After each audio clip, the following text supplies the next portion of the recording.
This lecture is a continuation of our discussion on the modeling of absorption as a partitioning process. Here we develop a linear free energy relationship for the partitioning of chlorinated phenols into a complex heterogeneous solid, a wood fiber process for papermaking. In doing so, we will apply the equations developed in the first lecture and look at the influence of factors such as temperature and ionic strength. This serves as a good example of how a complex sorption process can be modeled by breaking it down into a collection of individual partitioning mechanisms, often resulting in the identification of a dominant contribution which can accurately serve as the focus for model development. While sorption in the fiber water system serves as a nice demonstration on the development and application of the partitioning model, this system is also of significant industrial and environmental concern. Sorption of organic chemicals by plant matter plays an important role in determining their transported fate in the environment. And this specific topic, sorption of chlorinated compounds to wood fiber-derived solids, determines the extent to which the threat of such chemicals is diminished during primary and secondary industrial treatment operations.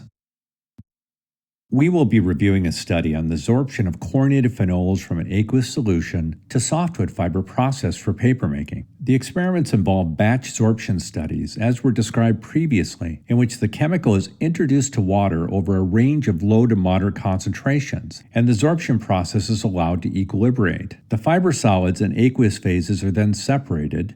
The remaining chemical in the aqueous phase is quantified, and the concentration of the chemical that is retained by the solids is calculated. These data are used to develop a linear free energy relationship for predicting the sorption of organic chemicals to wood fiber. In addition, we will examine the influence of variables such as temperature, ionic strength, and co-solvents on the sorption process. The Zorates in this study are 2,4-dichlorophenol or DCP and 2,4,5-trichlorophenol or TCP. Both are weak organic acids with relatively high log KOW values, low water solubilities, and both have pKa values close to 7. As you can see from plots of the fraction of the acids in their ionized or conjugate base form, ionization is a factor over much of the pH range of interest in natural and industrial systems. We will assume that the ionized organic acids are not retained by the fiber. In water, wood fiber carries a negative charge. This allows us to neglect sorption through specific interactions such as ion exchange. However, such mechanisms are possible in the case of ionized organic bases. Wood fiber possesses a natural composite structure composed of 3 major polymeric phases: cellulose, hemicellulose, and lignin. The sorbent here is a processed wood fiber produced through kraft pulping, in which the wood chips are treated chemically to remove the lignin, which also eliminates much of the hemicellulose, leaving fibers composed primarily of cellulose. Cellulose is a homopolymer composed of beta-1,4-D-glucopyranose linkages. These linear polymeric chains essentially zip together through hydrogen bonding to form crystals throughout the length of the wood fiber separated by amorphous sections. The crystalline regions are not prone to solute absorption from solution, and the amorphous regions swell when fibers are suspended in water. At least from an initial inspection, cellulose is unlikely to participate in the partitioning mechanism. Hemicellulose is a biopolymer, which, like cellulose, possesses a polyhydroxyl structure. Many believe its role is that of a binder coupling cellulose crystallites to lignin. However, unlike cellulose, it is completely amorphous and is likely swollen with water in the aqueous phase. Furthermore, during kraft pulping, hemicellulose is removed. This is important because a portion of the anionic charge of a wood fiber, which provides for the attachment of cationic species, comes from its glucuronic acids. Hemicellulose removal tends to roughly correlate with lignin removal. Given its tendency to undergo hydration and swell with water, hemicellulose is also unlikely to play a major role in the retention of organic solutes by processed wood fiber. The third major component of processed wood fiber is lignin. Although lignin composes about 20 to 30 weight% of dry wood, in kraft fibers it is mostly removed because its phenolic chromophores are what give the fiber its dark color. The amount of lignin in the fibers can be estimated using a kappa number test, which measures the amount of a standard potassium permanganate solution consumed by the fiber slurry. 0.0015 multiplied by the measured kappa number provides an estimate of the average lignin mass fraction in the fiber. Although the amount remaining in a processed fiber is typically low, lignin appears to be an excellent candidate for the phase that dominates absorption of organic solutes from water. The lignin phase is amorphous and significantly more nonpolar than the cellulose and hemicellulose phases. And lignin is wet by water, but it does not swell. Furthermore, there is evidence from past studies on sorption to plant components that lignin tends to dominate the take-up of organic solutes from aqueous solutions. Here are the isotherms for the absorption of the chlorinated phenols to wood fiber from water. The wood fiber has a kappa number of 69.8 and the measurements are made at 25 degrees C and a pH of 7. The isotherms are linear for a solute concentration ranging from a part per billion up to a part per million. The slopes of these isotherms are the KD values. Given the differences in their log KOW values, it may seem surprising that the slopes of the isotherms are so similar. This is due to differences in the degree of ionization of the two acids. For both 2,4-DCP and 2,4,5-TCP, the slopes of the isotherms are strongly dependent on pH, decreasing with increasing solution pH, consistent with the lack of absorption by the conjugate base form of the acids. Rather than reviewing dozens of isotherms, here I list key results from the isotherm measurements. First, all of the isotherms were well fit by a linear model. Isotherms were measured up to about 1 part per million, which is well below the water solubilities for either one of the chlorophenols. The presence of a mixture of organic co-sorbates at levels up to 1 part per million had no impact on the isotherms for either one of the chlorophenols. Breaking down the fiber structure through grinding had no influence on the isotherms.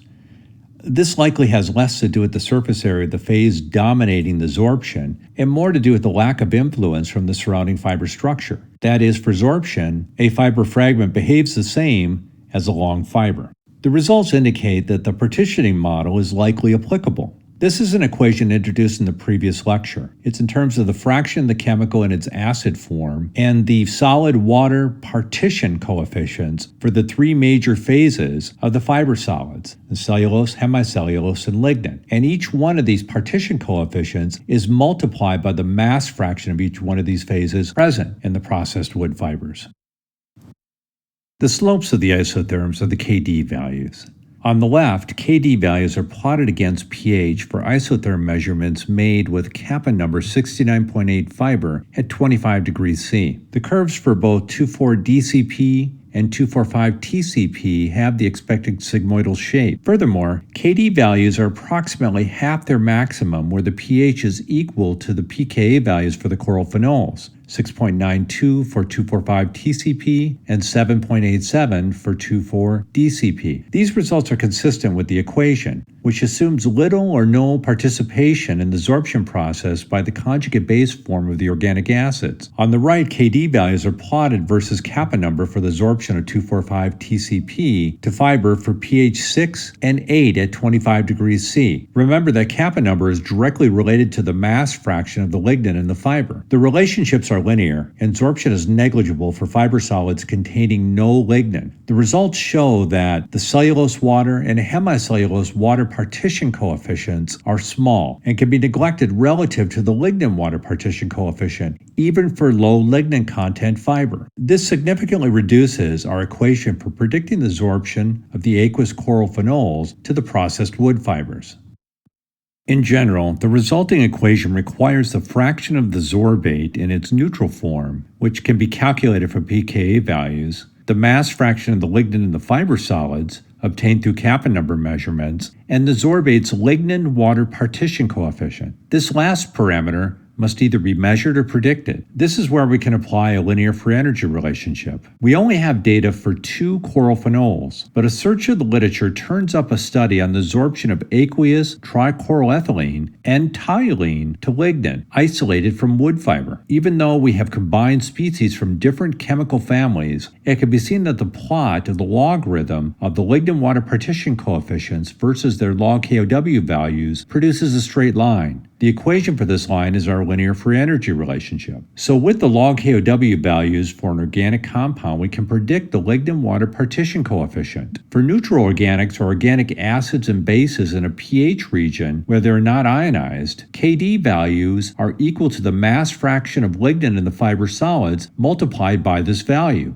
For organic acids within 2 units of their pKa value, we need to take into account ionization, assuming the conjugate base form of the organic acid does not participate in the partitioning. We also need to account for organic bases within 2 units of the pKa values. However, things get a bit complicated here because the fiber takes on a negative charge in water primarily due to the ionization of strong acid groups. Such groups can act as ion exchange sites for the conjugate acid form of the organic base. We will discuss this mechanism in the next lecture.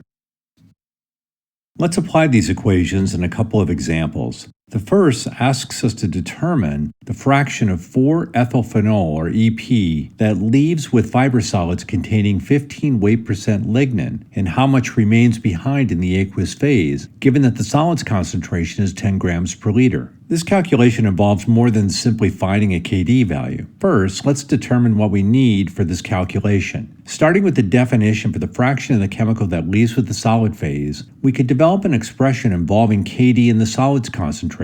We have the solids content, so we need a KD value. 4EP has a pKa value that is more than 2 units above the pH of interest. So it's fair to assume that the molecule is completely in its free acid form during the partitioning process. Using its log KOW value, an estimate for the lignin-water partition coefficient can be made using the LFER. With this and the mass fraction of lignin in the fiber solids, the fraction of the 4EP retained by the fiber is estimated. The example shows how for even modest KD values, the solid phase can concentrate organic contaminants.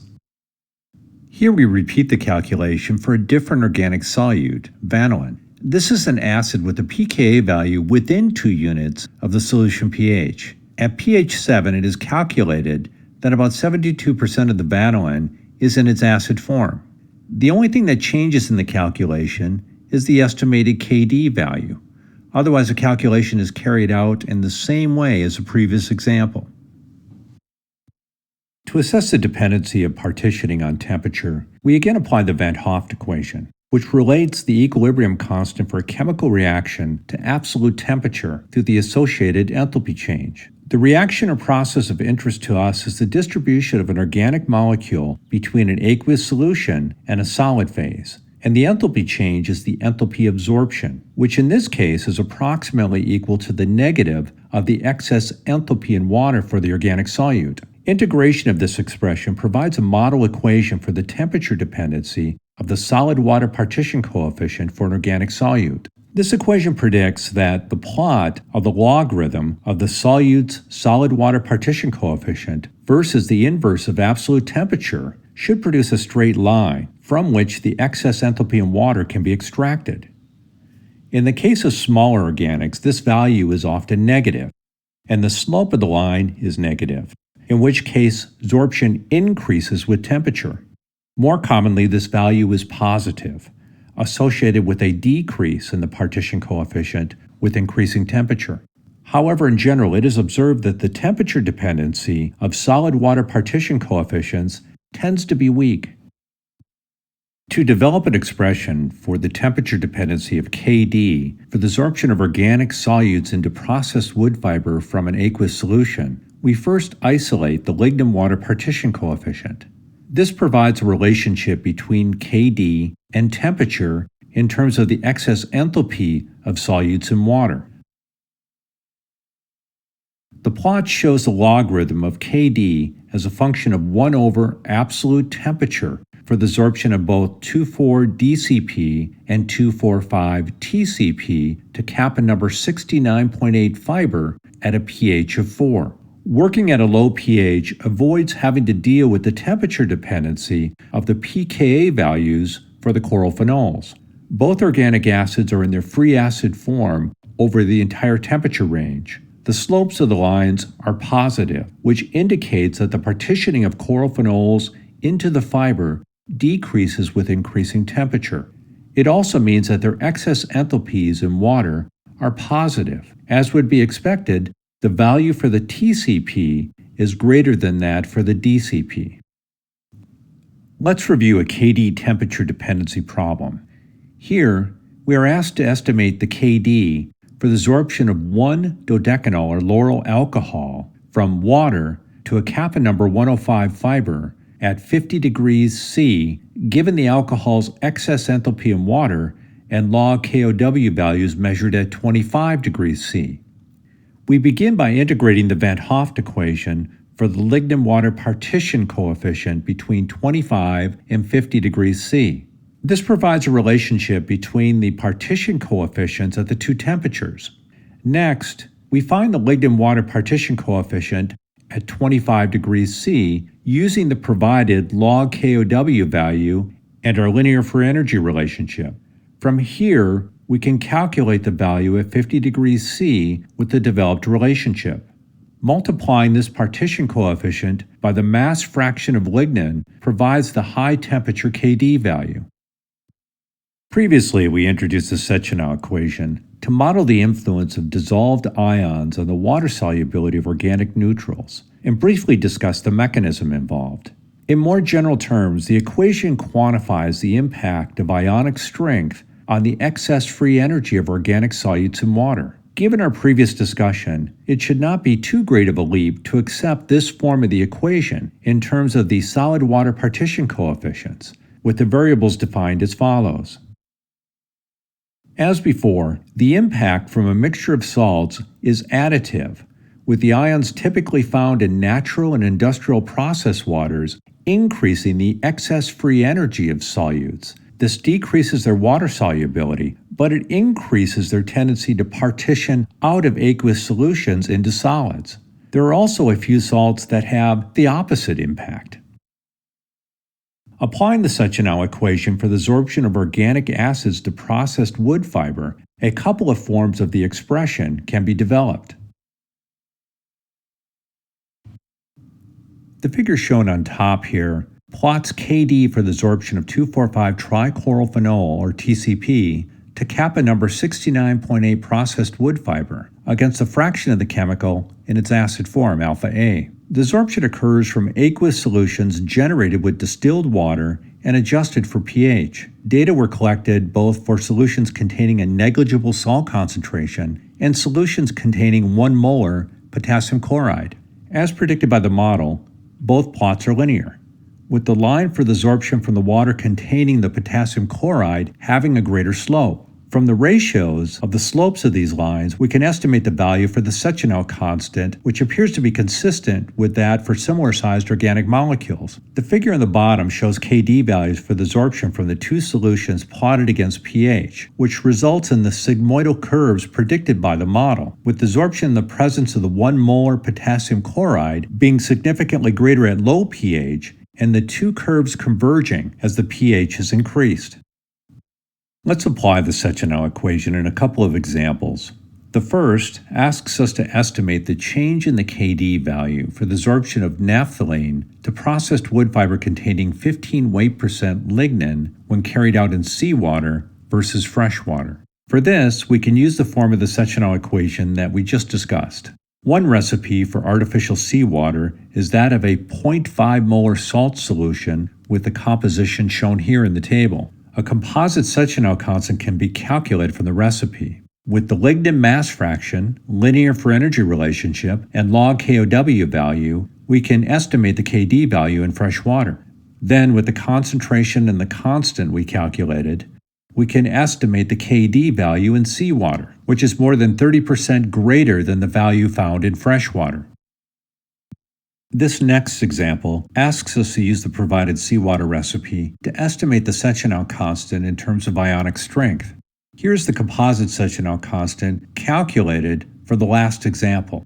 With the recipe, we can calculate the ionic strength of the seawater using ion concentrations and charge numbers, assuming that the salts completely dissociate. Given that the influence of the salt on solubility and sorption do not change regardless of how it's quantified, we equate the Sectional constant in terms of salt multiplied by the salt concentration to the constant in terms of ionic strength, indicated with a subscript I, multiplied by the ionic strength. This provides us with the desired value. The literature uses both salt concentration and ionic strength when examining the impact of dissolved ions, and sometimes it's not entirely clear which one is being used, so it's helpful to be familiar with both. Also, in the area of colloidal stability, key theories are developed in terms of ionic strength, so it's useful for us to be able to calculate ionic strength from salt concentrations. It's difficult to generalize about the content of either natural or industrial process waters, but usually there's not a co-solvent present. This is a hydrophilic organic liquid present at levels of about 10% or greater. However, there are times where a co-solvent is used to modify absorption behavior. For example, in reverse phase liquid chromatography, or RPLC, co-solvents are used to modify the stability of solutes in the aqueous mobile phase, reducing their association with the stationary phase. By tailoring the combination of water and co-solvents, the separation and quantification of analytes can be optimized. Resorption to natural organic solid phases, the influence of a second organic at co-sorbate to co-solute concentrations can make things a bit confusing. Here are results for the absorption of 2,4,5 TCP decappa number 69.8 processed wood fiber at pH 7 and 25 degrees C. The absorption experiments are carried out in the presence of small linear alcohols. The alcohol starts to reduce absorption for concentrations well below 10 volume percent. The drop in absorption correlates with an increase in alcohol concentration, and the more hydrophobic the alcohol, the more sharply the absorption decreases. So what explains this behavior? Well, some have described absorption to natural solids as something between absorption and adsorption. Thus, one approach for modeling it is to assume that two distinct regions exist for which different absorption mechanisms apply. This is called the dual reactive domain model, in which Kd is divided into pure partitioning characterized by a constant Kd value, Kd0, and a competitive absorption region which is modeled using the Lignin equation, which we will discuss in the next lecture. We won't spend time applying this equation. It's introduced here to emphasize the complexity that often exists in such processes. It's difficult to confirm that pure solid water partitioning or absorption is occurring. The rule for using the partitioning model is that it works, in that it provides accurate predictions of behavior. Now, partitioning usually applies for less soluble organic species at low concentrations relative to the sorbent, and in the presence of limited co-solutes and/or co-solvents. This ends our review of the absorption to wood fiber case study. It also completes our discussion of absorption and the partitioning model. As with most topics introduced in this course, there's much more to talk about. The goal was to make you aware of the partitioning model, because when it applies, it provides a great tool for fitting data and predicting relative behavior. In this next lecture, we take up the topic of adsorption, which gives us the opportunity to begin discussing the origin and quantification of charge on particle surfaces as we model ion exchange reactions.